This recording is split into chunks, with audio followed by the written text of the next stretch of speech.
kindly advise me of an honest path to follow by which I can achieve the goal of my life. Well, it just shows a real Kshatriya. Uh, he doesn't want to cheat. He wants to go through the whole process of becoming a pure devotee. His Divine Grace, A.C. Bhaktivedanta Swami Prabhupada. When Dhruva Maharaj refused to accept the Brahminical instruction of Narada Muni, naturally the next question would be what sort of instruction he wanted. So even before Narada Muni asked, Dhruva Maharaj expressed his heartfelt desire. His father, of course, was the emperor of the entire world, and his grandfather, Lord Brahma, was the creator of the universe. Dhruva Maharaj expressed his desire to possess a kingdom better than those of his father and grandfather. He frankly stated that he wanted a kingdom which had no competitor within the three worlds, namely the higher, middle, and lower planetary systems. The greatest personality within the universe is Lord Brahma, and Dhruva Maharaj wanted a position even greater than his.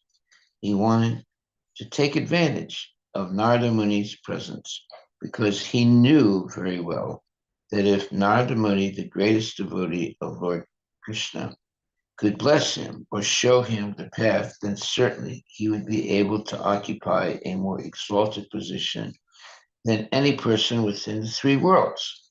Thus, he wanted help from Naradaji to achieve that position. Dhruva Maharaj wanted a position greater than that of Brahma. This was practically an impossible proposition, but by pleasing the Supreme Personality of Godhead, a devotee can achieve even the impossible. Wow, what a great statement that is.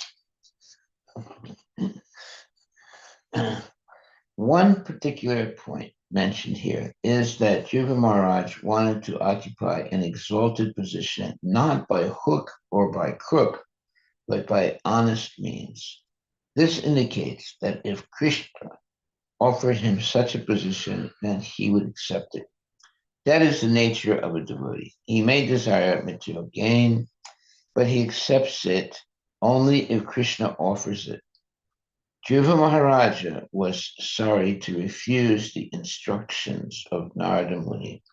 Therefore, he requested him to be merciful to him by showing a path by which he could fulfill his mind's desires. Okay, well, he wants to achieve such an exalted position honestly, not by any trick or by any phony way. Okay, so Canto 4, Chapter 8, verse number 38. My dear Lord, you are a worthy son of Lord Brahma, and you travel playing on your musical instruments, the Veena, for the welfare of the entire universe.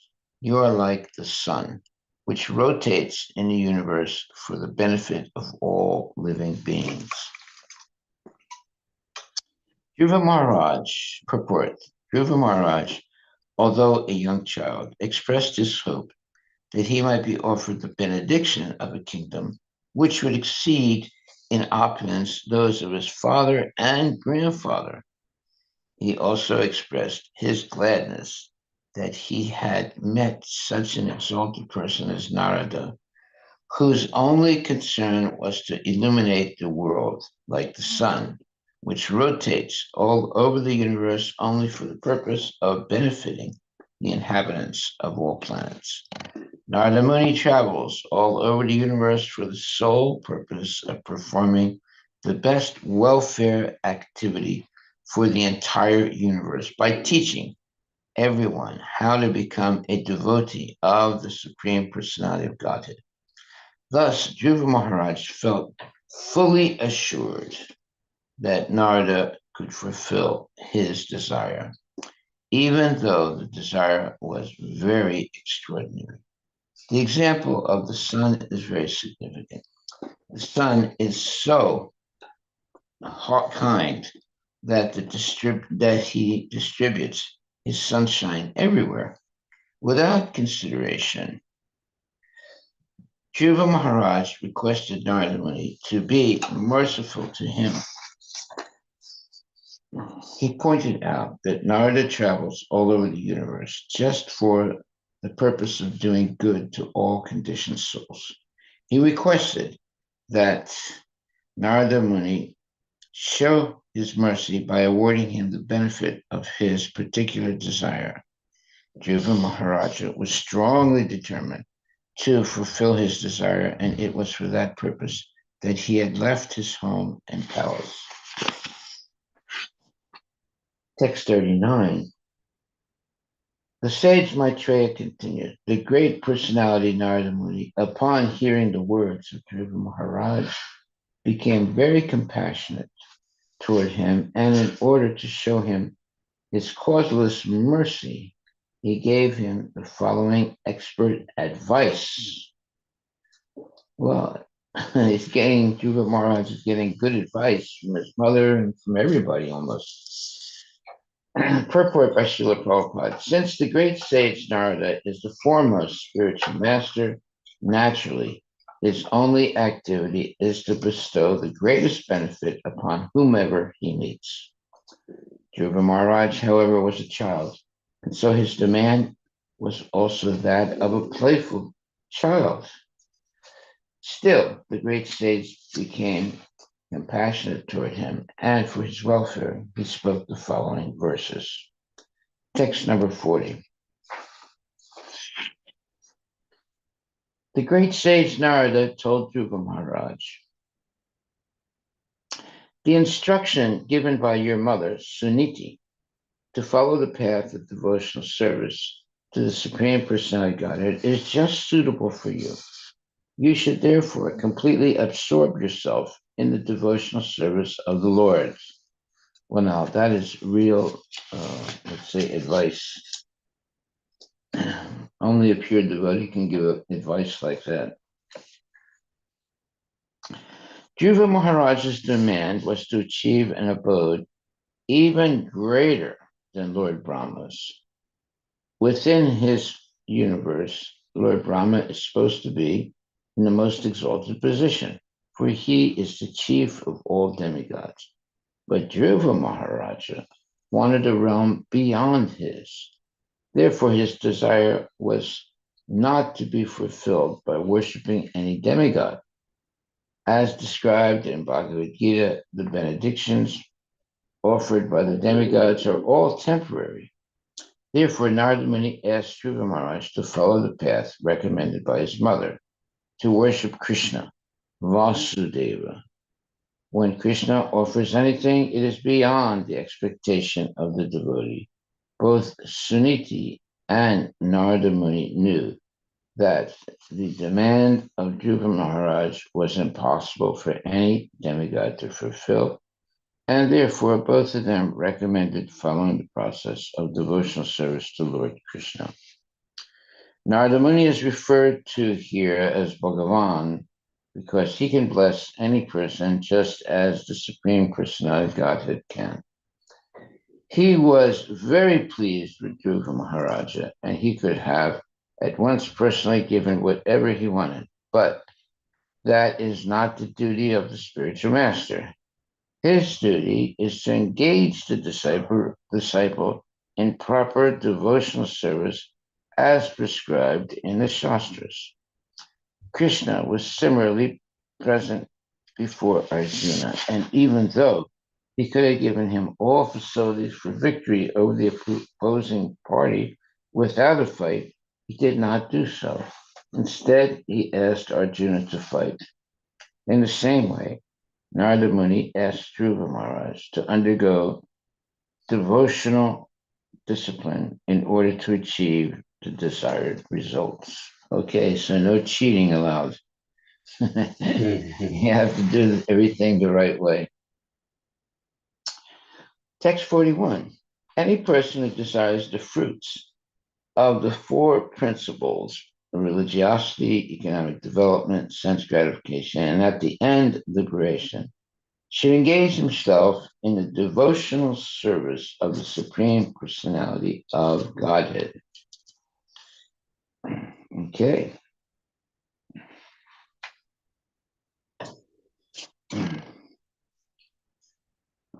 Any person who desires the fruits of the four principles, religiosity, economic development, sense gratification, and at the end, liberation, should engage himself in the devotional service of the Supreme Personality Godhead for worship of his lotus feet, yields the fulfillment of all of these. Purport by His Divine Grace, A.C. Bhaktivedanta Swami Prabhupada.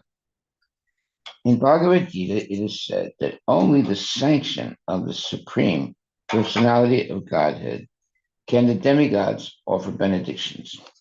Therefore, whenever any sacrifice is offered to a demigod, the Supreme Lord, in the form of Narayana Sila or Shalagrama Sila, is put forward to observe the sacrifice.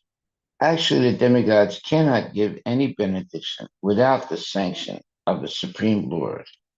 Narada Muni therefore advised that even for religiosity, economic development, sense gratification, or liberation, one should approach the Supreme Personality of Godhead, offer prayers, and ask for the fulfillment of one's desire at the lotus feet of the Lord. That is real intelligence. An intelligent person never goes to demigods to pray for anything. He goes directly to the Supreme Personality of Godhead, who is the cause of all benediction. As Lord Sri Krishna has said in Bhagavad Gita, performance of ritualistic ceremonies is not actually religion. The real path of religion is to surrender at the lotus feet of the Lord. For one who is actually surrendered to the lotus feet of the Lord, there's no question of any separate endeavor for economic development. A devotee engaged in service to the Lord is not disappointed in the satisfaction of his senses. If he wants to satisfy his senses, Krishna fulfills that desire. As far as liberation is concerned, any devotee fully engaged in service of the Lord is already liberated. Therefore, there's no separate necessity for his liberation. Narada Muni therefore advised Dhruva Maharaj to take shelter of Vasudeva, Lord Krishna, and engage himself in the way that his mother had advised, for that would help him fulfill his desire. In this verse, Narada Muni has especially stressed the devotional service of the Lord as the only way. In other words, even if one is full of material desires, he can continue his devotional service to the Lord, and all his desires will be fulfilled. Okay, well, that just proves that desiring to be Krishna conscious is the real goal of life. It is a desire, but it's a desire for spiritual fulfillment, not material fulfillment. Text 42. My dear boy, I therefore wish all good fortune for you. You should go to the bank of the Yamuna, where there is a virtuous forest named Madhuvana, and there be purified. Just by going there, one draws nearer to the Supreme Personality of Godhead, who always lives there. Purport by His Divine Grace, A.C. Bhaktivedanta Swami Prabhupada. Both Narada Muni and Suniti, the mother of Dhruva Maharaj, advised Dhruva Maharaj to worship the Supreme Personality of Godhead. Now, Narada Muni is especially giving him directions how this worship of the Supreme Person can very quickly fructify. He recommends that Dhruva Maharaj go to the bank of the Yamuna, where there is a forest of the name Madhuvana, and begin his meditation and worship there. Places of pilgrimage yield a special advantage for a devotee in quickly advancing his spiritual life. Lord Krishna lives everywhere, but still it is very easy to approach him in holy places of pilgrimage, because these places are inhabited by great sages. Lord Shri Krishna says that he lives wherever his devotees are chanting the glories of his transcendental activities. There are many places of pilgrimage in India, and especially prominent are Badahari Narayana, Dwarka, Rameshwara, and Jagannath Puri. These sacred places are called the four Dhammas. Dhamma refers to a place where one can immediately contact the Supreme Lord. To go to Badahari Narayana, one has to pass through Haridwar on the path to the Supreme Personality Godhead. Similarly, there are other holy places of pilgrimage, such as Prayaga, Allahabad, and Mathura, and the topmost of them all is Vrindavana. Unless one is very advanced in spiritual life, it is recommended that he live in such holy places and execute devotional service there. But an advanced devotee like Narada, who is engaged in preaching work, can serve the Supreme Lord anywhere. Sometimes he even goes to the hellish planets. Hellish condition do not affect Narada Muni because he is engaged in greatly responsible activities in devotional service. According to the statement of Narada Muni, Madhuvana, which is still existing in the Vrindavan area in the district of Mathura, is most sacred place. Many saintly persons still live there and engage in the devotional service of the Lord.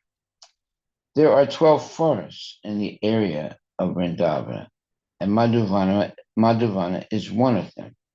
Pilgrims from all parts of India assemble together and visit all 12 of these forests. There are 5 forests in the eastern bank of the Yamuna: Badravana, Bilvavana, Lohavana, Bandiravana, and Mahavana.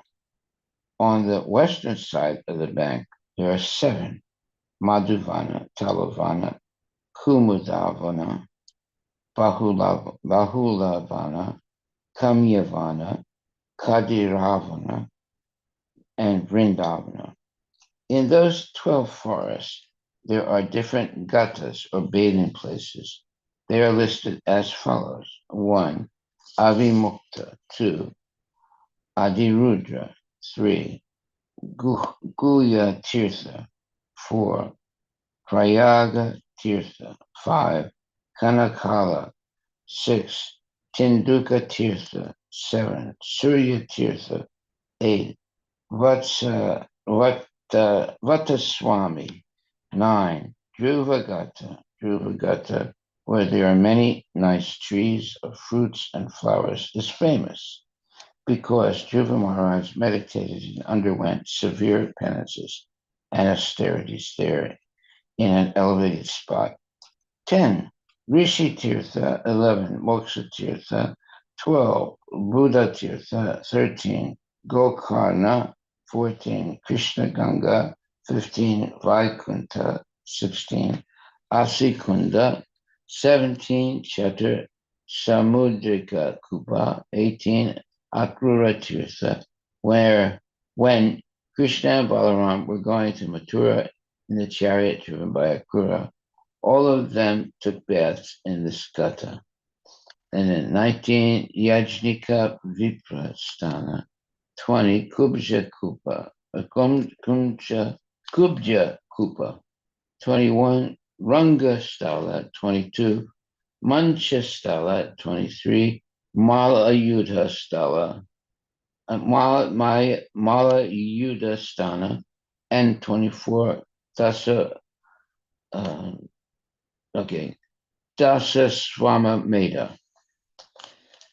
Text 43. Narada Muni instructed, my dear boy, in the waters of the Yamuna River, which is known as Kalindi, you should take 3 baths daily because the water is very auspicious, sacred, and clear. After bathing, you should perform the necessary regulative principles for Ashtanga Yoga and then sit down on your asana, sitting place, in a calm and quiet position. Purport by His Divine Grace, A.C. Bhaktivedanta Swami Prabhupada. It appears from the statement that Dhruva Maharaj had already been instructed how to practice the Eightfold Yoga system, which is known as Ashtanga Yoga. This system is explained in our Bhagavad Gita as it is, in the chapter entitled Sankhya Yoga, 6.11-12, 13-14. It is understood that in Ashtanga Yoga, one practices settling the mind and then concentrating it on the form of Lord Vishnu. As will be described in the following verses, it is clearly stated here that Ashtanga Yoga is not a bodily gymnastic exercise, but a practice to concentrate the mind on the form of Vishnu before sitting on his asana, which is also described in the Bhagavad Gita. One has to cleanse himself very nicely in clear or sacred water thrice daily, meaning 3 times. The water of the Yamuna is naturally very clear and pure, and thus, if anyone bathes there 3 times, undoubtedly he will be very greatly purified externally. Narada Muni therefore instructed Dhruva Maharaja to go to the bank of the Yamuna and thus become extremely purified. This is part of the gradual process of practicing mystic yoga. Text 44. After sitting on your seat, practice the 3 kinds of breathing exercises and thus gradually control the life air, the mind, and the senses. Completely free yourself from all material contamination and with great patience begin to meditate on the Supreme Personality of Godhead. Purports. This is text number 44. In this verse, the entire yoga system is described in summary, and special stress is given to the breathing exercises for stopping the disturbing mind.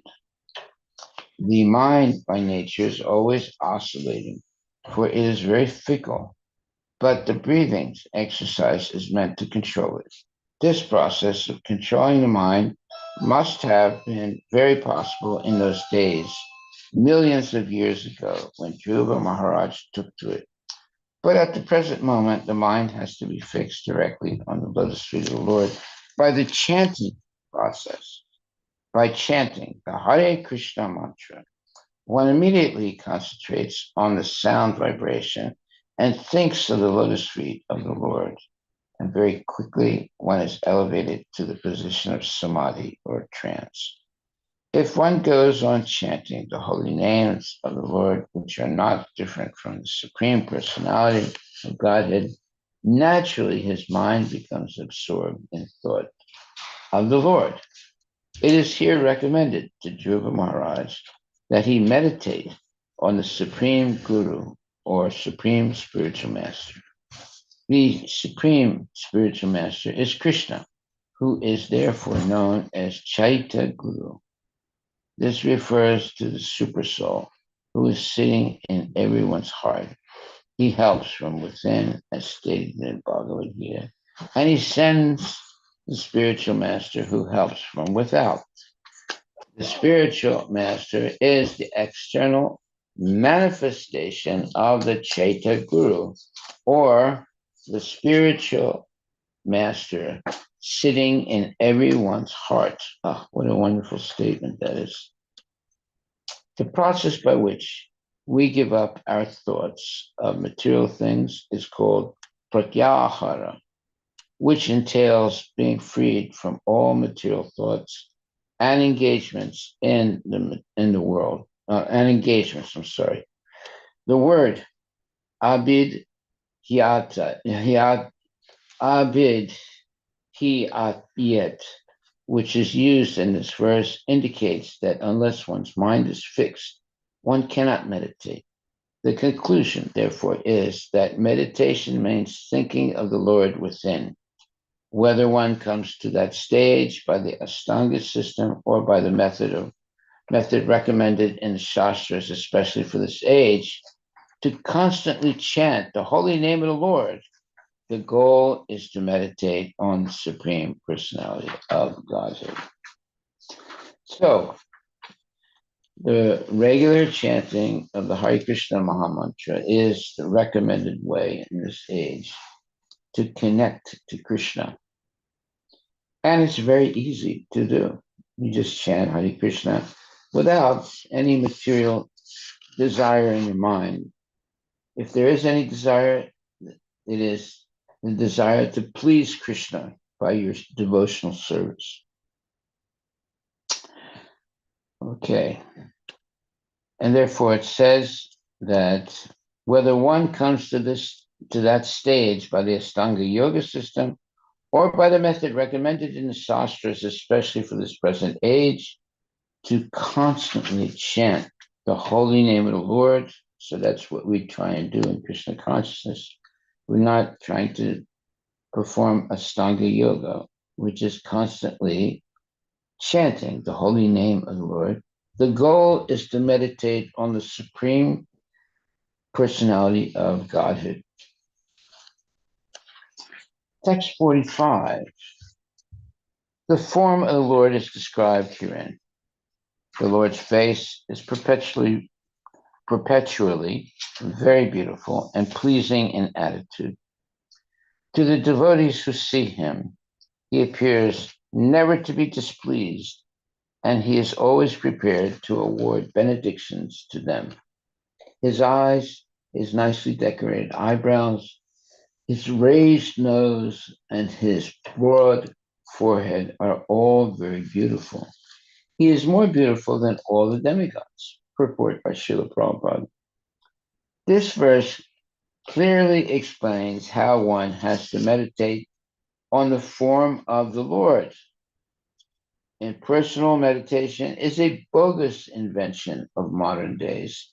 In none of the Vedic literatures is impersonal meditation recommended. In Bhagavad Gita, when meditation is recommended, the word matpura, which means pertaining to me, is used. Any Vishnu form pertains to Lord Krishna, because Lord Krishna is the origin of Vishnu form. Sometimes someone tries to meditate upon the impersonal Brahman, which is described in Bhagavad Gita as avyakta, meaning unmanifested or impersonal. But it is remarked by Lord himself that those who are attached to this impersonal feature of the Lord suffer a very troublesome task, because no one can concentrate on the impersonal feature. One has to concentrate on the form of the Lord, which is described here in connection with Dhruva Maharaja's meditation. As will be apparent from later descriptions, Dhruva Maharaja perfected this kind of meditation, and his yoga was successful. Haribol. Text 46. Narada Muni continued. The Lord's form is always youthful. Every limb and every part of his body is properly formed, free from defect. His eyes and lips are pinkish, like the rising sun. He is always prepared to give shelter to the surrendered soul, and anyone so fortunate as to look upon him feels all satisfaction. The Lord is always worthy to be master of the surrendered soul, for he is the ocean of mercy. Purport by his divine grace, A.C. Bhaktivedanta Swami Prabhupada. Everyone has to surrender to someone superior. That is always the nature of our living condition. At the present moment, we are trying to surrender to someone. I'm sorry. One second. The surrendering. Okay, let me start a little bit. Everyone has to surrender to someone superior. That is always the nature of our living condition. At the present moment, we are trying to surrender to someone, either to society or to our nation, family, state, or government. The surrendering process already exists, but it is never perfect because the person or institution unto whom we surrender is imperfect, and our surrender, having so many ulterior motives, is also imperfect. As such, in the material world, no one is worthy to accept anyone's surrender, nor does anyone fully surrender to anyone else unless obliged to do so. But here, the surrendering process is voluntary, and the Lord is worthy to accept the surrender. This surrender by the living entity occurs automatically as soon as he sees the beautiful, youthful nature of the Lord. The description given by Narada Muni is not imaginary. The form of the Lord is understood by the Parampara system. Mayavadi philosophers say that we have to imagine the form of the Lord, but here Narada Muni does not say that. Rather, he gives a description of the Lord from authoritative sources. He is himself an authority, and he is able to go to Vaikuntha Loka and see the Lord personally. Therefore, his description of the bodily features of the Lord is not imaginations. Sometimes we give instructions to our students about the bodily features of the Lord, and they paint him. Their paintings are not imaginary.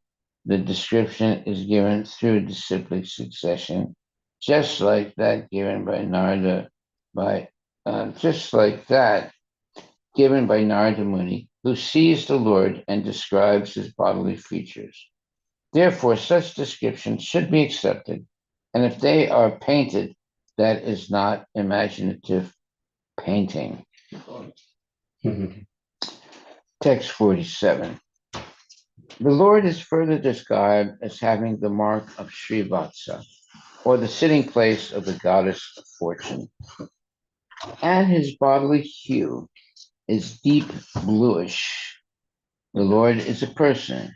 He wears a garland of flowers, and he is eternally manifest with 4 hands, which hold, beginning from the lower left hand, a conch shell, wheel, club, and lotus flower. Purport by his divine grace, A.C. Bhaktivedanta Swami Prabhupada. Here in this verse, the word Purusham is very significant. The Lord is never female, he is always male, Purusha. Therefore, the impersonalist who imagines the Lord's form as that of a woman is mistaken. The Lord appears in female form if necessary, but his perpetual form is Purusha because he is originally male. The feminine feature of the Lord is displayed by goddesses of fortune, Lakshmi, Radharani, Sita, etc. All these goddesses of fortune are servitors of the Lord. They are not the supreme, as falsely imagined by the impersonalists. Lord Krishna, in his Narayana feature, is always 4-handed. On the battlefield of Kurukshetra, when Arjuna wanted to see his universal form, he showed this feature of 4-handed Narayana. Some devotees are of the opinion that Krishna is an incarnation of Narayana, but the Bhagavata school says that Narayana is a manifestation of Krishna. The entire body of the Supreme Personality of Godhead, Vasudeva, is decorated.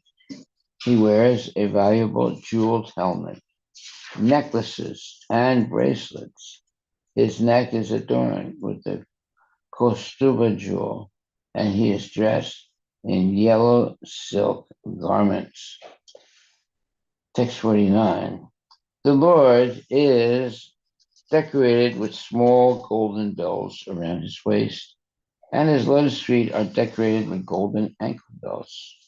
All his bodily features are very attractive and pleasing to the eyes. He is always peaceful, calm, and quiet, and very pleasing to the eyes and the mind. Text 50. Real yogis meditate upon the transcendental form of the Lord as he stands on the whorl of the lotus of their hearts, the jewel-like nails of his lotus feet glittering. Text 51. The Lord is always smiling, and the devotee should constantly see the Lord in this form, as he looks very mercifully toward the devotee. In this way, the meditator should look toward the Supreme Personality of Godhead, the bestower of all benedictions. The word niyatena is very significant in this connection, for it indicates that one should execute the meditation process as stated above. One should not manufacture a way of meditation on the Supreme Personality of Godhead, but should follow the authorized shastras and personalities. By this prescribed method, one can practice concentration upon the Lord until one is so fixed that body remains in trance, thinking always of the form of the Lord. The word used here is eka bhutena, which means with great attention and concentration. If one concentrates on the descriptions of the bodily features of the Lord, one will never fall down. Wow, nice instruction. Text 52. One who meditates in this way, concentrating his mind upon the always auspicious form of the Lord, is very soon freed from all material contamination, and he does not come down from the meditation upon the Lord. Purport by Srila Prabhupada. This fixed meditation is called samadhi or trance. A person constantly engaged in the transcendental loving service of the Lord cannot be deviated from meditating on the form of the Lord, as described herein. The Archana Marga, or the devotional path prescribed in the Pancharatra system of devotional service for worshiping the deity in the temple, makes the devotee think constantly of the Lord. That is samadhi or trance. One who practices in this way cannot deviate from the service of the Lord, and that makes him perfect in the mission of human life. Wow. Okay. So that's a very significant statement. Text 53. O son of the king, now I shall speak unto you the mantra, which is to be chanted with this process of meditation.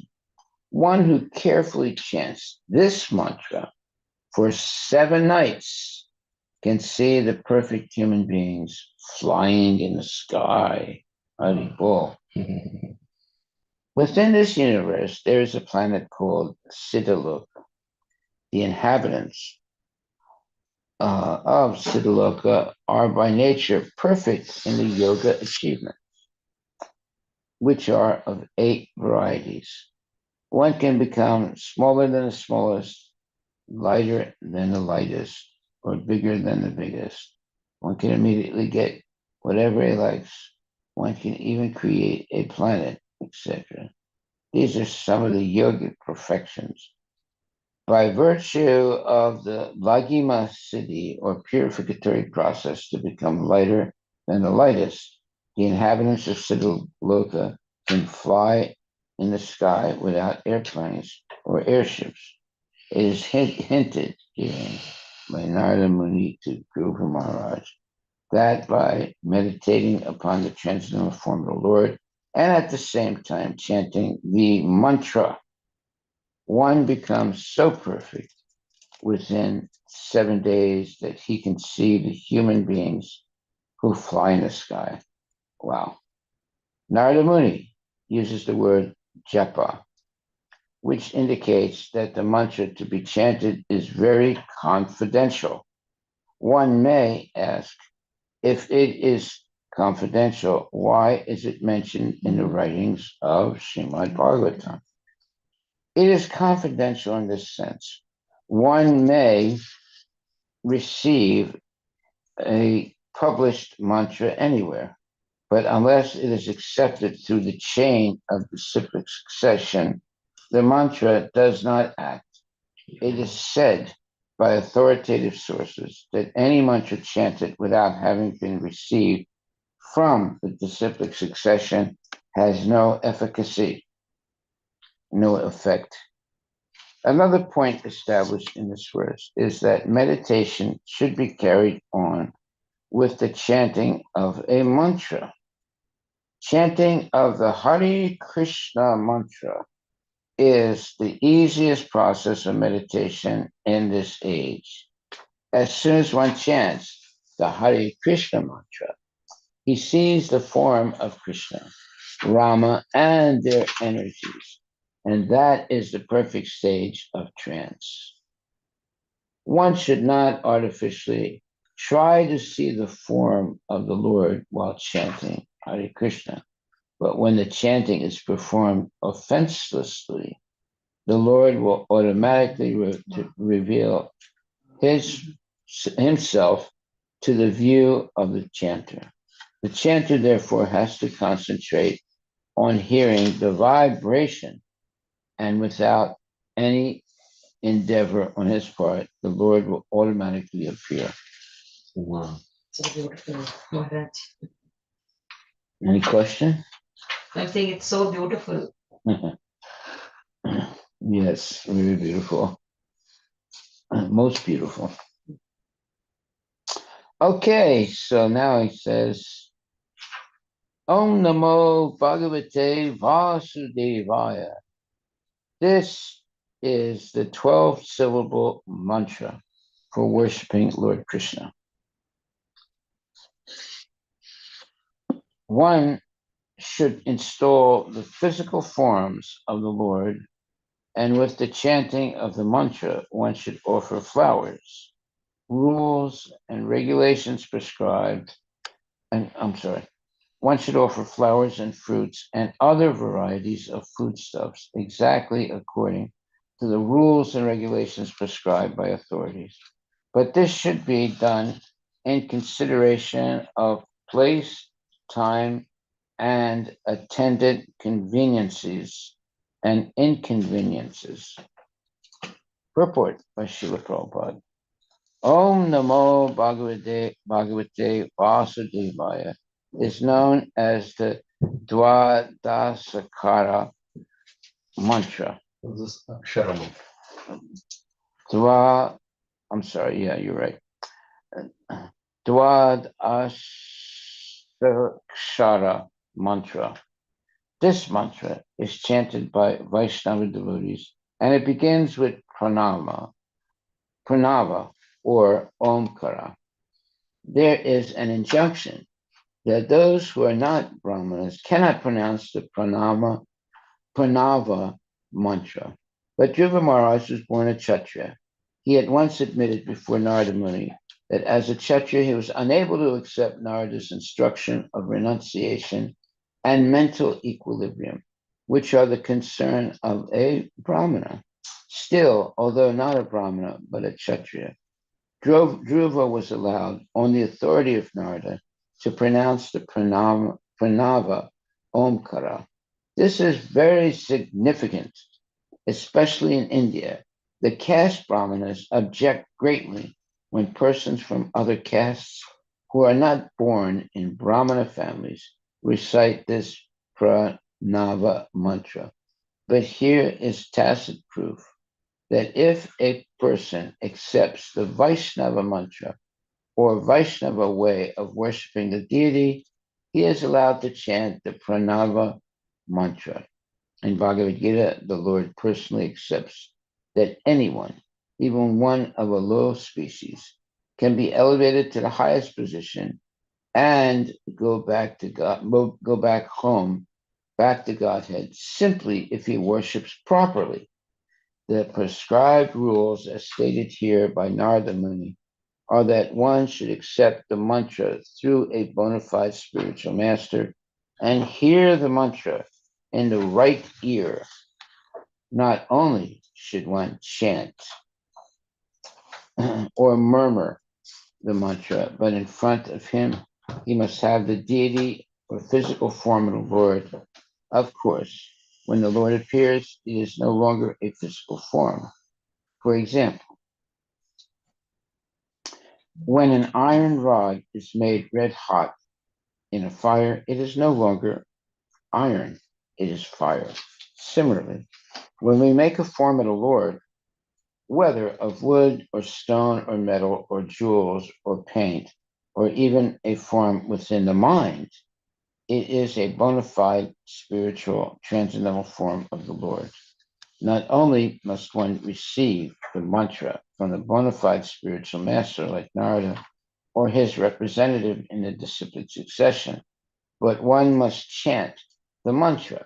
And not only must one chant, but he should also offer whatever foodstuff is available in this part of the world according to time and convenience. The method of worship, chanting the mantra and preparing the forms of the Lord, is not stereotyped, nor is it exactly the same everywhere. It is specifically mentioned in this verse that one should take consideration of the time, place, and available conveniences. Our Krishna consciousness movement is going on throughout the entire world, and we also install deities in different centers.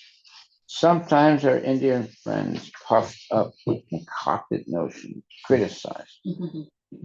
This has not been done. That has not been done. But they forget this instruction of Narada Muni to one of the greatest Vaishnavas, Dhruva Maharaj. One has to consider the particular time, country, and conveniences. What is convenient in India may not be convenient in the Western countries. Those who are not exactly, those who are not those who are not actually in the line of acharyas or who personally have no knowledge of how to act in the role of acharya unnecessarily criticize the activities of the ISKCON movement in countries outside of India. The fact is that such critics cannot do anything personally to spread Krishna consciousness.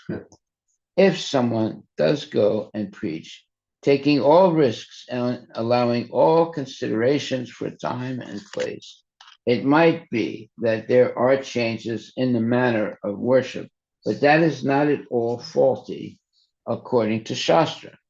Srimad Veera Raghava Acharya, an Acharya in the disciplic succession of the Ramanuja Sampradaya, has remarked in this commentary that Chandalas, or conditioned souls who are born in lower than Sudra families, can also be initiated according to circumstances.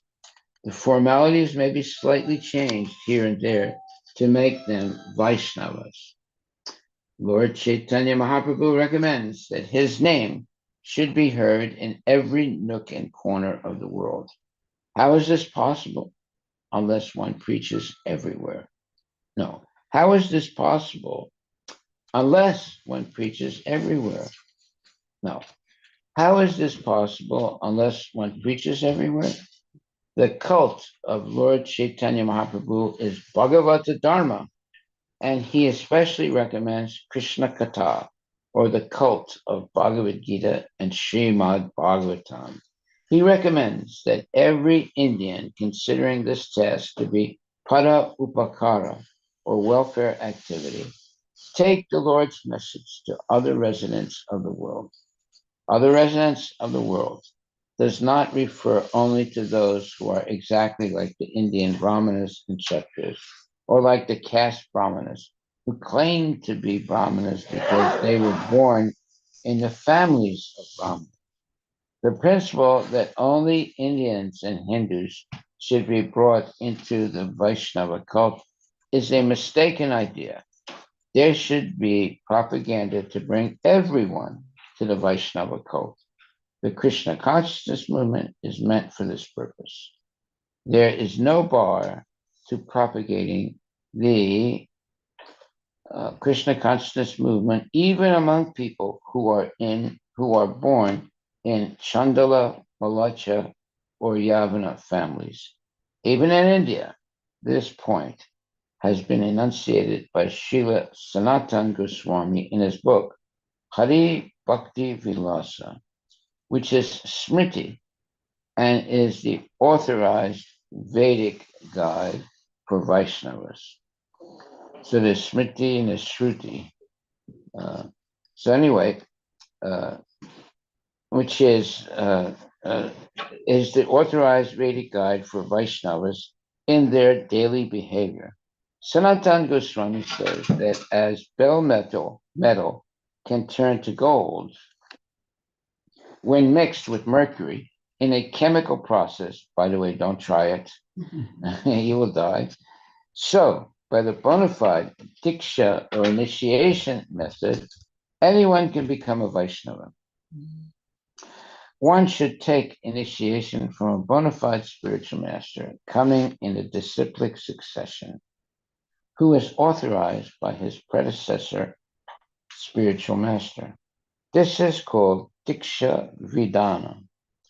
Lord Krishna states in Bhagavad Gita, Vyapasritya, one should accept a spiritual master. By this process, the entire world can be converted to Krishna consciousness. Hari Bol. So taking initiation is of utmost importance, but it should not be taken as a, let's say, for self let's aggrandizement. In other words, to be able to show off your fact that you're initiated. Initiation is a very serious commitment, and one should be more tolerant and more humble than a straw in the street. And one should offer all respect to others, even those who don't respect you. And one should always be chanting the Hare Krishna mantra without any stoppage. So there's a big responsibility when one becomes a devotee. Okay, text number 55. One should worship the Lord by offering pure water, pure flower garlands, fruits, flowers, and vegetables, which are available in forests, or by collecting newly grown grasses, small buds of flowers, or even the skins of trees, and if possible, by offering tulasi leaves, which are very dear to the Supreme Personality of Godhead. So that means that you can worship Krishna anywhere in the whole world, because grasses are growing everywhere. They're often flowers are and or even the skins of trees. Now, what does that refer to? Is it the bark of the tree, or is it the skins of trees? That's a question to be answered. And if possible, offering tulsi leaves, which are very dear to the Supreme Personality of Godhead. Purport by Srila Prabhupada. It is specifically mentioned herein that tulsi leaves are very dear to the Supreme Personality of Godhead, and devotees should take particular care to have tulsi leaves in every temple and center of worship. In the Western countries, while engaged in propagating the Krishna consciousness movement, we were brought great unhappiness because we could not find tulasi leaves. We are very much obliged, therefore, to our disciple, Srimati Govinda Dasi, because she has taken much care to grow tulsi plants from seeds, and she has been successful by the grace of Krishna. Now, tulasi plants are growing in almost every center of our movement. Well, thank you, Srimati Govinda Dasi. Maharaj, is this the first time Prabhupada mentioning devotee's name in the purport, the disciple's name? Is it the first time? No, I'm just asking, were there other instances where he's mentioning like this? No, he does? sometimes mentions other people also, other devotees also. Yeah. Wow. And she's still alive. She is? Yeah. She's still alive. Wow. So, let me read it. We are very much obliged, therefore, to our disciple, Srimati Govinda Dasi, because she has taken much care to grow tulasi plants from seeds, and she has been successful by the grace of Krishna. Now, tulasi plants are growing in almost every center of our movement. Right. Tulasi leaves are very important in the method of worshiping the Supreme Personality of Godhead. In this verse, the word Salilai means by the water. Of course, Dhruva Maharaj was worshiping on the bank of the Yamuna. The Yamuna and the Ganges are sacred, and sometimes devotees in India insist that deity must be worshipped with water of the Ganges or Yamuna. But here we understand Desa Kala to mean according to time and country. Very major statement. In the Western countries, there's no river Yamuna or Ganges. Water from such sacred rivers is not available. Does this mean that the Archa worship or deity worship should, for that reason, be stopped? No. Salilai refers to any water, whatever is available, but it must be very clear and collected purely. That water can be used. The other paraphernalia, such as flower garlands, fruits, and vegetables, should be collected according to the country and according to their availability. Tulsi leaves are very important for satisfying the Lord.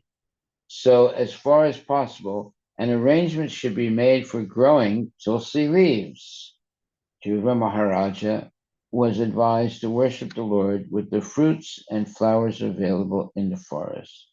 In the Bhagavad Gita, Krishna frankly says that he accepts vegetables, fruits, flowers, etc. One should not offer Lord Vasudeva anything other than what is prescribed herein by the great authority, Narada Muni. One cannot offer it to the deity according to one's whims. Since these fruits and vegetables are available anywhere in the universe, we should observe this small point very attentively. Text 56. Yeah. It says the water must be very clear and collected purely. What does that mean, Maharaj? Like what kind of water can we offer? But here it says Sarilai, refers to any water, whatever is available, but it must be very clear and collected purely. That's collected purely mean. Not to take shower and Well, no, it should be water that is not contaminated, right? You cannot have any impurities in it. That means it has to be running water, not stale water. So if I'm doing at home, Maharaj, for running water, if you take it from the tap, Yeah, that is the best you can do. yes, That's okay. yes. But Yeah, after a shower and all. one time when Prabhupada was present, we gave him a bottle of uh,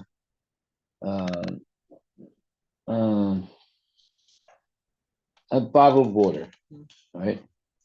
Prabhupada refused it. He said, I don't want this.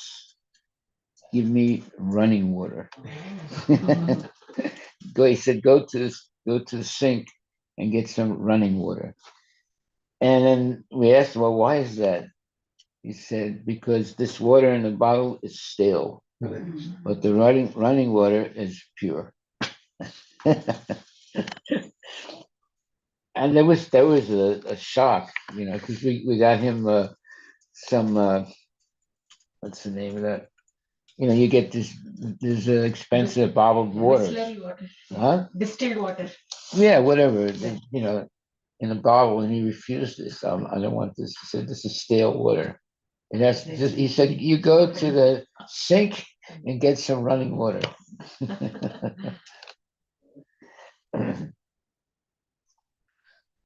Okay, so one cannot offer to the deity according to one's whims.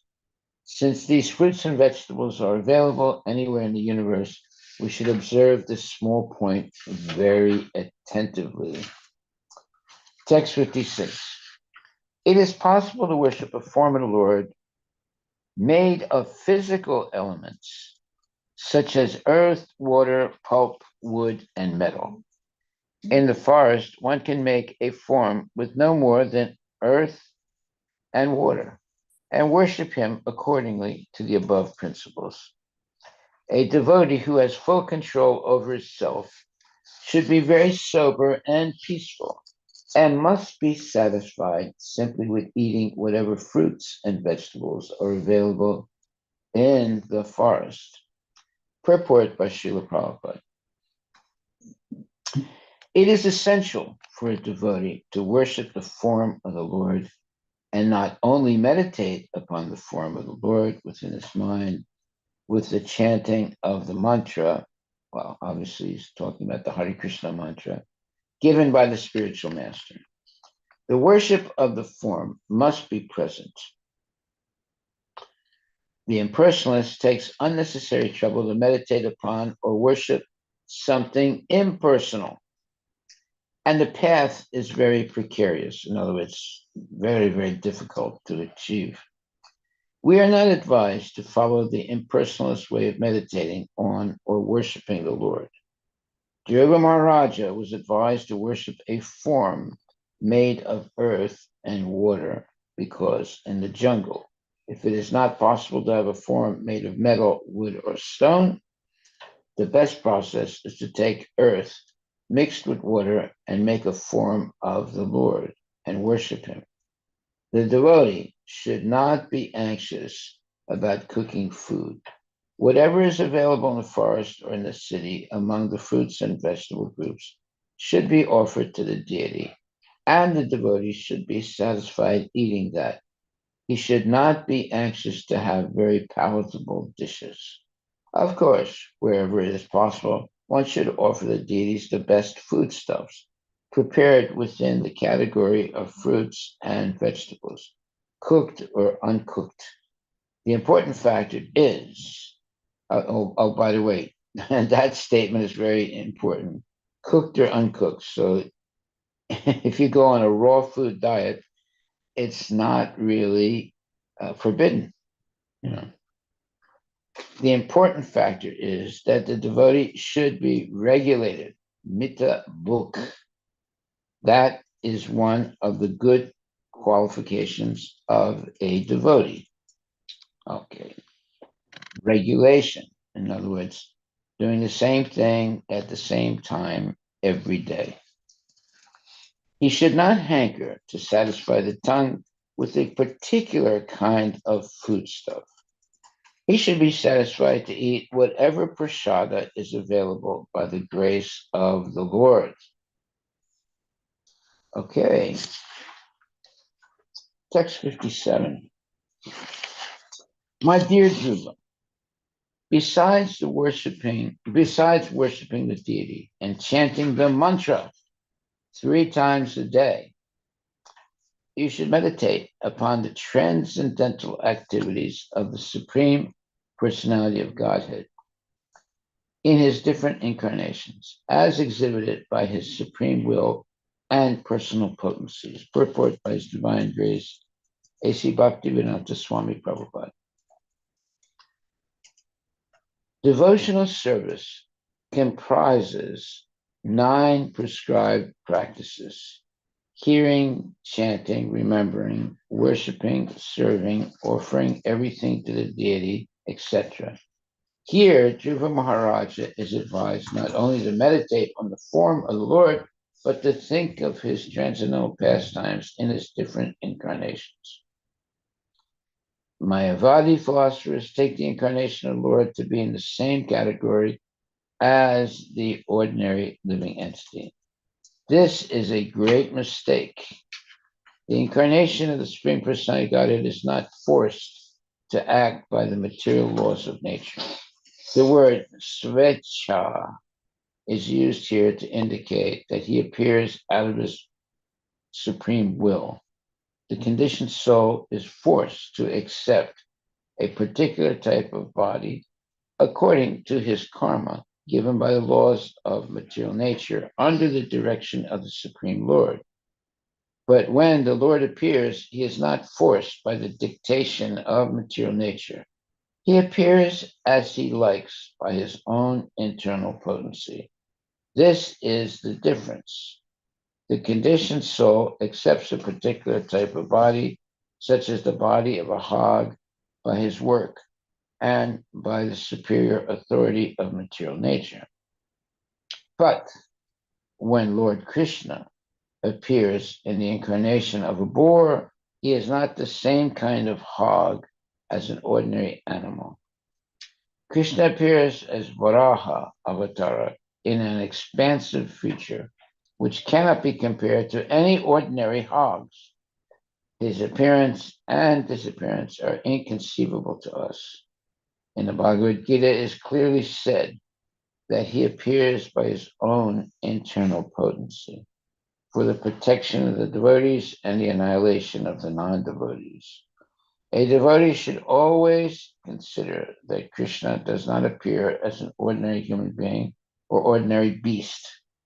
His appearance as Varaha Murti or a horse or tortoise is an exhibition of his internal potency. In the Brahma Samhita, it is said, Ananda Chinmaya Rasa Pratibhavitavi. One should not mistake the appearance of the Lord as a human being or a beast to be the same as the birth of an ordinary conditioned soul, who is forced to appear by the laws of nature, whether as an animal, as a human being, or as a demigod. This kind of thinking is offensive. Lord Chaitanya Mahaprabhu has condemned the Mayavadis as offensive to the Supreme Personality of Godhead because of their thinking that the Lord and the conditioned living entities are one and the same. No, so when he appears as a hog, it's not an ordinary hog. And the proof is that Varaha first appears from the nose, and then and very small, and then expands into a gigantic form. So that is not and a mundane thing that is supernatural. Only Krishna can do that. Narada advises Dhruva to meditate on the pastimes of the Lord, which is as good as the meditation of concentrating one's mind on the form of the Lord. So if you read the pastimes of the Lord, that's as good as meditate on the form of the Lord. As meditation on any form of the Lord is valuable, so is chanting of different names of the Lord, such as Hari, Govinda, and Narayana. But in this age, we are especially advised to chant, guess what? The Hare Krishna mantra, as enunciated in the Shastra. Hare Krishna, Hare Krishna, Krishna Krishna, Hare Hare, Hare Rama, Rama Rama, Hare Hare. So that is the most, let's say, final authoritative statement. We should always be chanting Hare Krishna Mahamantra. Okay, I think we'll stop right there because that's a good place to stop. Always chant the Hare Krishna Mahamantra. Are there any questions, comments? Krishna Maharaj, Yes. in text 45, Maharaj, Okay, 45, it yes. says that in the purport, in none of the Vedic literatures is impersonal meditation recommended. Yeah. So if it's not recommended anywhere, how did it even start, Maharaj? Why did people even start that? By speculation. There's so many speculators that make up a mantra and teach it to others, and then it goes on for many, many years like that, you know. But it's not bona fide. And is it true, Maharaj? I think somewhere I read in one of these Bhagavatam only, Yeah. that impersonal meditation has been there since Satya Yuga. It is not something new. It's been there because even when Krishna was there, they were impersonal meditators also. So what's wrong with that? No, I'm asking, is it true that it's been there forever? It's not a new thing. Yeah, right from the beginning, Krishna produced not only Mayavadis, but demons also, right from the beginning of time. So we shouldn't be surprised by that. But we should be discriminative and understand what is bona fide and what is not bona fide. See, Krishna is the creator of everything. If we say, well, all the Mayavadis and all the demons, they're created by someone else, not Krishna. that would mean there's duality. But no, everything is created by Krishna. Then a person will say, well, why doesn't he just make everyone a devotee? No, because there is limited free will of the living entities. If you deny limited free will, then you're not dealing with people, you're dealing with robots, right? So everyone has the chance to choose their path. If you voluntarily choose the path of Krishna consciousness, then you're a devotee. But if you are forced to choose that path because Krishna made everyone pure devotees, right? Then it is not bona fide because you have to choose. You can't be forced, right? Otherwise, there's no love. If you're forced, you're a zombie or you're like a criminal that's forced to do things. So no one is forced to be Krishna conscious. It's a personal choice due to knowledge and accepting parampara and so forth. So it says here in Bhagavad Gita, when meditation is recommended, the word matpara which means pertaining to me, is used. Any Vishnu form pertains to Lord Krishna because Lord Krishna is the original Vishnu form. Sometimes someone tries to meditate upon the impersonal Brahman, which is described in Bhagavad Gita's avyakta, meaning unmanifested or impersonal. But it is remarked by the Lord himself that those who are attached to this impersonal feature of the Lord suffer a very troublesome task because no one can concentrate on the impersonal feature. One has to concentrate on the form of the Lord, which is described here in connection with Dhruva Maharaj's meditation. As will be apparent from later descriptions, Dhruva Maharaj perfected this kind of meditation, and his yoga was successful. There it is. We should only meditate on the form, bona fide form of Krishna. Unfortunately, yes. So regarding Maharaj, so Mataji asked that question about impersonal meditation. So I saw somewhere, like someone was interviewing Sadhguru, and he was saying that the Virat Roop, he's like really focused on the. I don't know, is that the seventh chapter? I forgot, but the Bhagavad Gita describes the Virat Roop in one chapter. So is that what the impersonalists like? Because I think he's an impersonalist, right? Like, so he was saying he's really attracted towards that chapter of the Gita. So, is it more towards the Avyakta, or is it more they're attracted towards the Virat Roop? Well, he also says he doesn't read Shastra. So how you getting this statements? I doubt I don't buy that he doesn't read it because he must be little taking a peek or something. Although he says that, yeah, but It makes a good statement, right? If you say it, I don't read. It's a new way. Yeah. It's what? No, he like what Prabhuji is saying. He must be reading it, but outside he'll say, "Oh, I don't read. I don't believe in the shastras or something," because he's creating his own path. So he has to create something different. Well, that's called whimsical. Yes. Yeah. No, that's why there is parampara.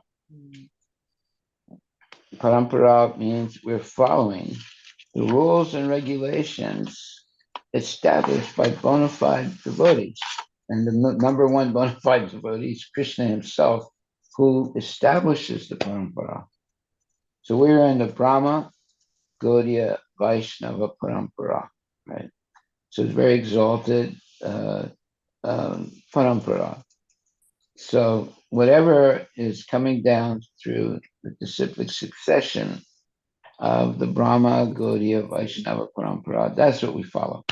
We don't follow Sadguru, we don't follow this guru or that guru. Right?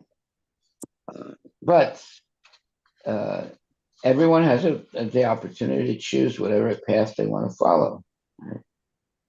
Right?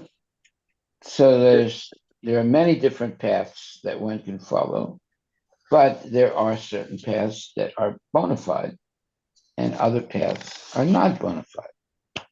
So we have to make a decision. So if you choose the path of Krishna consciousness as and the Brahma Gaudiya Vaishnava Sampradaya, well, that means you're a very, very fortunate person. Right? But there are so many other paths you can follow. It doesn't mean, there's a saying that, all paths lead to Rome. All paths lead to Rome. Yeah, but that's I think I think even there in the Virat Roop chapter, Arjuna finds it very bewildering, right? He says, "Could you please get back to your Original form. two-armed Krishna form?" Right. So yeah, so that's the path for us, I guess. Yeah, he did. Arjuna didn't really want to see the universal form, but he knew that in the future there would be so many rascal people claiming to be Krishna. That's why he asked to see the universal form. He wasn't really interested in it, but he wanted to have a criterion by which to debunk the false gurus. Yeah. So he asked Krishna to show his universal form. So today, if someone claims to be God, you can ask them, look, well, Arjuna asked Krishna to show his universal form. So if you say you're God, please show me your universal form. You know, obviously you're not going to be able to do that. But they'll make some phony thing like, well, you're not ready to see it. You know? But Krishna didn't say that to Arjuna. He said, well, I will give you the eyes to see this form. You know? So Arjuna just asked him, please show me your universal form.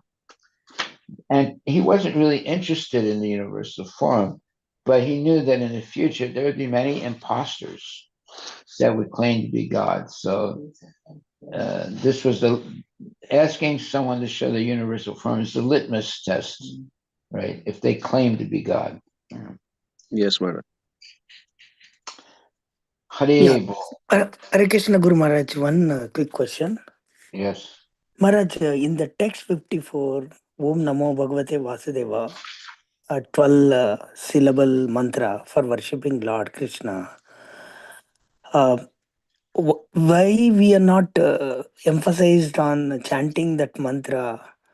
That's the first question, Maharaj. And the second, we do very less compared to Hare Krishna Maha Mantra. And the second question is whether we can chant that mantra using our bead bag.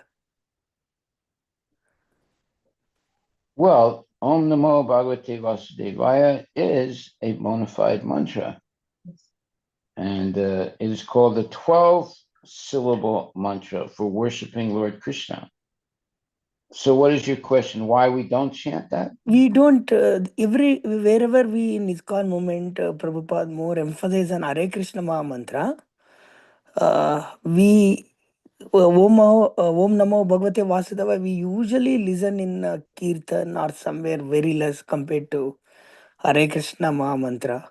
My question is whether we can chant Om Namo Bhagavate Vasudeva also every day. Because it is a bona fide mantra. It's non-different than Krishna. It's called the 12-syllable mantra. Then there's the 16-syllable mantra and so forth. So you can chant. If you don't want to chant Hare Krishna, you can chant Om Namo Bhagavate Vasudevaya. Along with that, Maharaj, why I'm asking, along with that, we can use chant bag also. We can use and chant Om Namo Bhagavate. What's that? With the chanting, with the beats, Yes. we can do the Om Namo Bhagavate Vasudeva also. Okay, well, let's get one thing straight. We're following the acharyas, right? Correct. Yes, Maharaj. And our number one acharya is Lord Chaitanya Mahaprabhu. Okay. So he recommended the Hare Krishna mantra, and he always was chanting Hare Krishna. And Haridas Thakur also was always chanting Hare Krishna, Hare Krishna, Krishna Krishna, Hare Hare Krishna. Hare Rama, Hare Rama, Rama Rama, Hare Hare. So we follow their example. Right. So Maharaj, you're saying in some disciplical successions, they might give the Om Namo Bhagavate Vasudevaya mantra, and for them it's okay to chant that. Yeah. And in our succession, we were given the Hare Krishna Maha mantra, and that's what we should chant. Yes. But see here, it says Om Namo Bhagavate Vasudevaya. And in the verse it says Om Namo Bhagavate Vasudevaya. This is the 12-syllable mantra for worshiping Lord Krishna. One should install the physical form of the Lord, and with the chanting of the mantra, one should offer flowers and fruits and other varieties of foodstuffs, exactly according to the rules and regulations prescribed by authorities. But this should be done in consideration of place, time, and attendant conveniences and inconveniences. And the purport, he says, Om Namo Bhagavate Vasudevaya is known as Dwada Saksara mantra. This mantra is chanted by Vaishnava devotees, and it begins with pranava or omkara. There is an injunction that those who are not brahmanas cannot pronounce the pranava mantra. But Dhruva Maharaj was born a Kshatriya. He had once admitted before Narada Muni that as a Kshatriya, he was unable to accept Narada's instruction of renunciation and mental equilibrium, which are the concern of a Brahmana.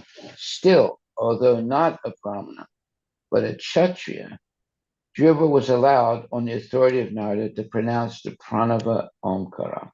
This is very significant, especially in India. The caste Brahmanas object greatly when persons from other castes who are not born in Brahmana families recite this pranava mantra. But here is tacit proof that if a person accepts Vaishnava mantra or Vaishnava way of worshiping the deity, he is allowed to chant the pranava mantra.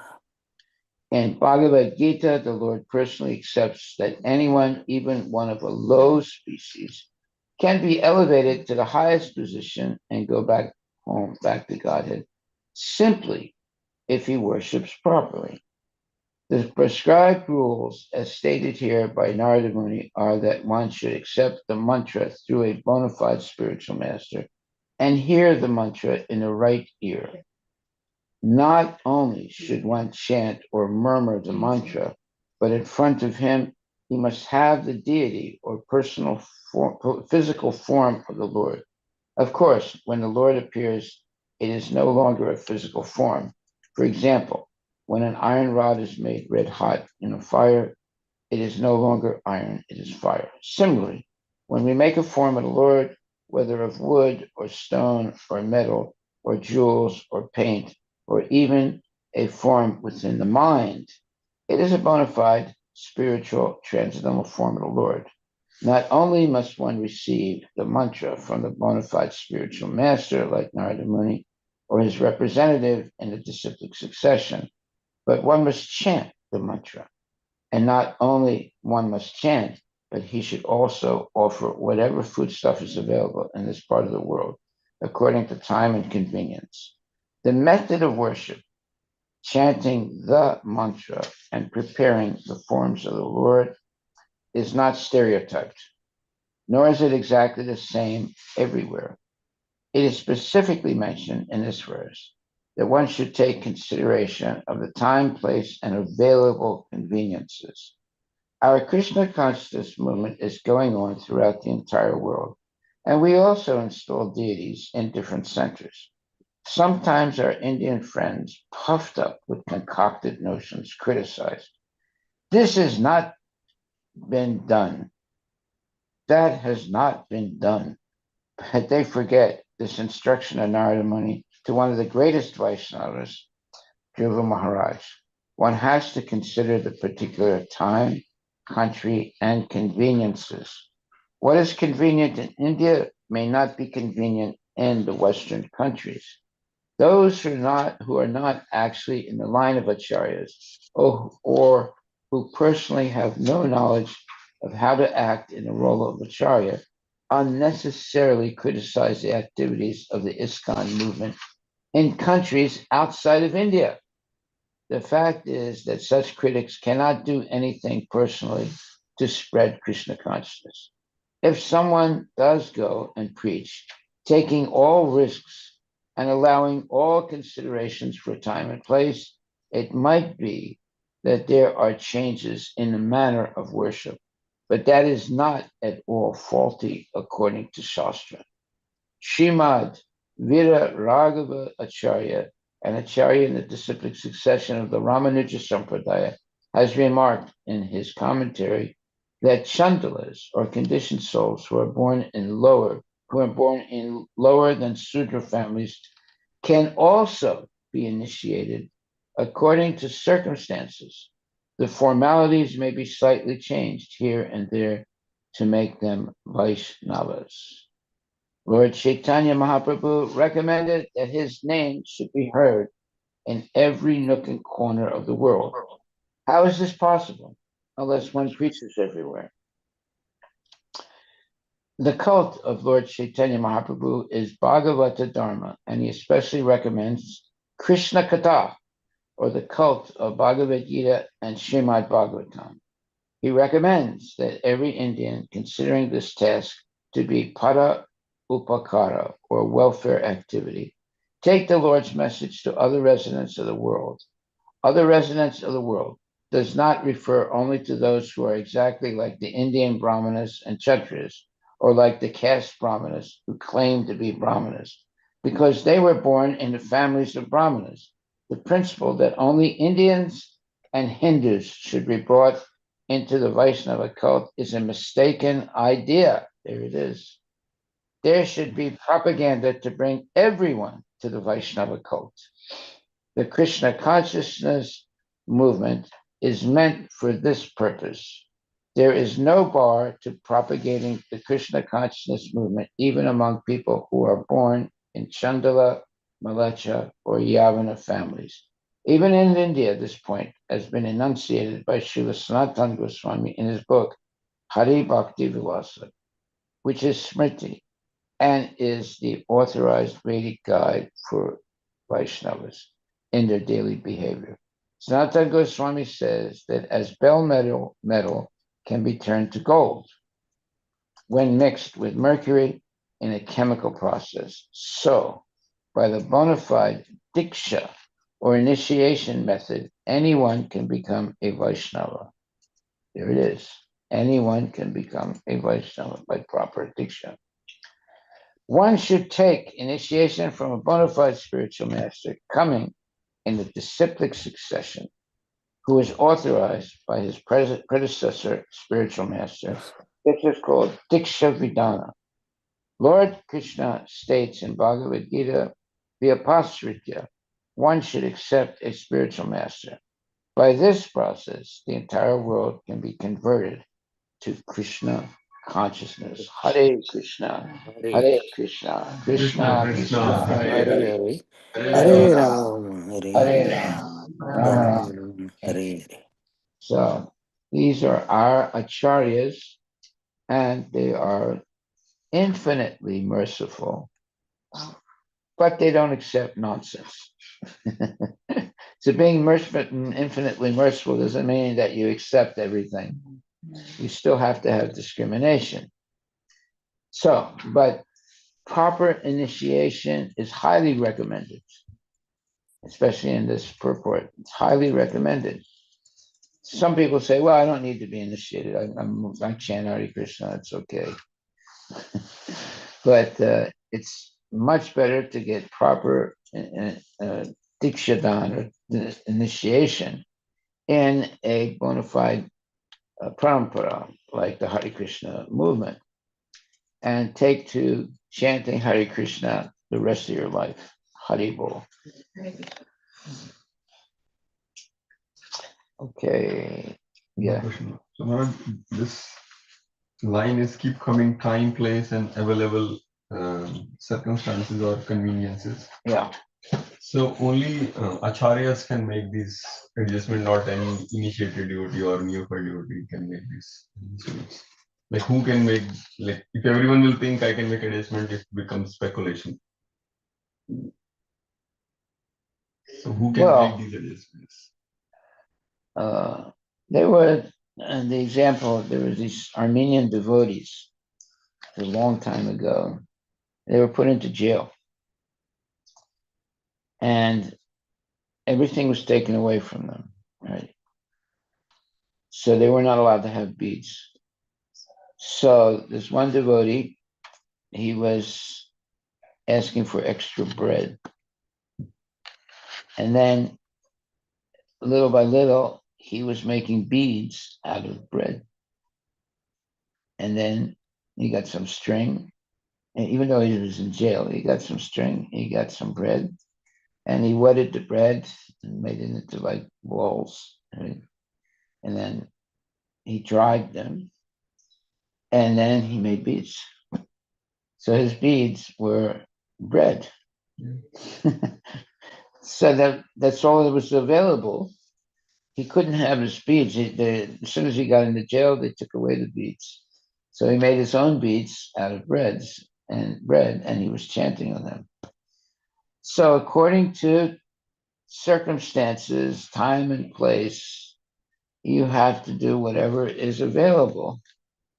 And but even if you don't have even bread, then you can mentally chant Hare Krishna.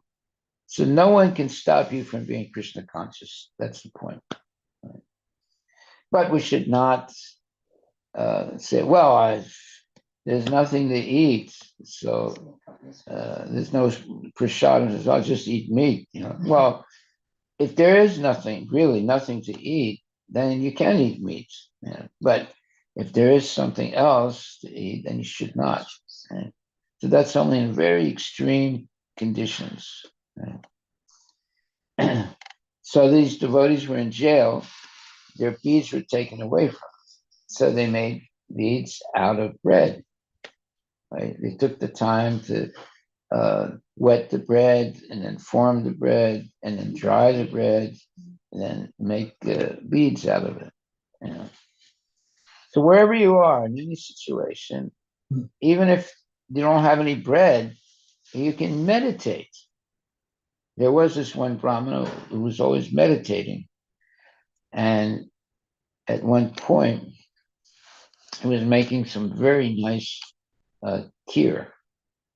And he was meditating on it. And at one point, his meditation was so, let's say, powerful that it burned his finger. And then he woke up, not woke up, but he became conscious that his finger was actually burned. Right?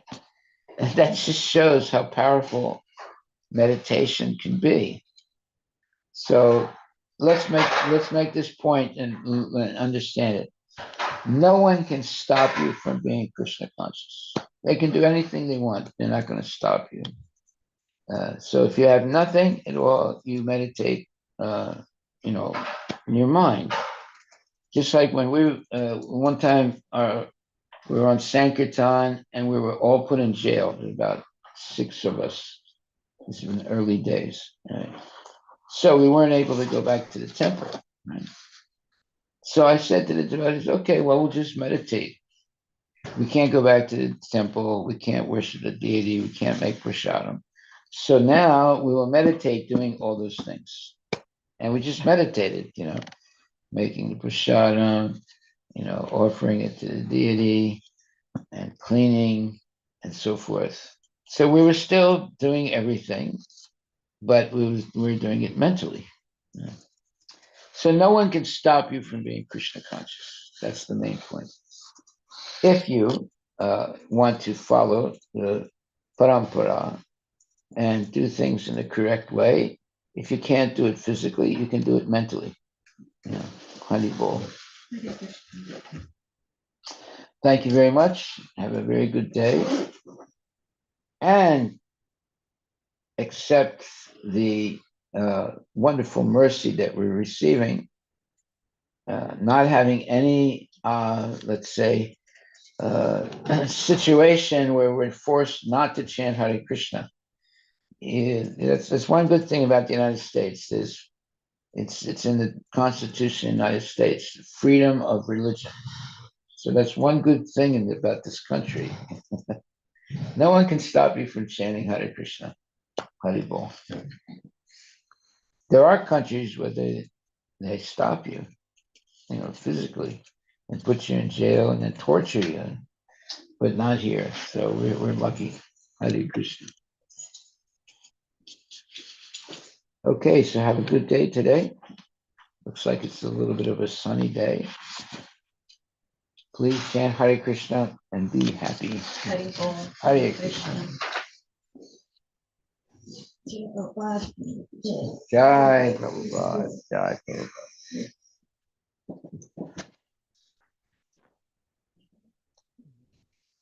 So where did we stop? Verse 57. 52, 57.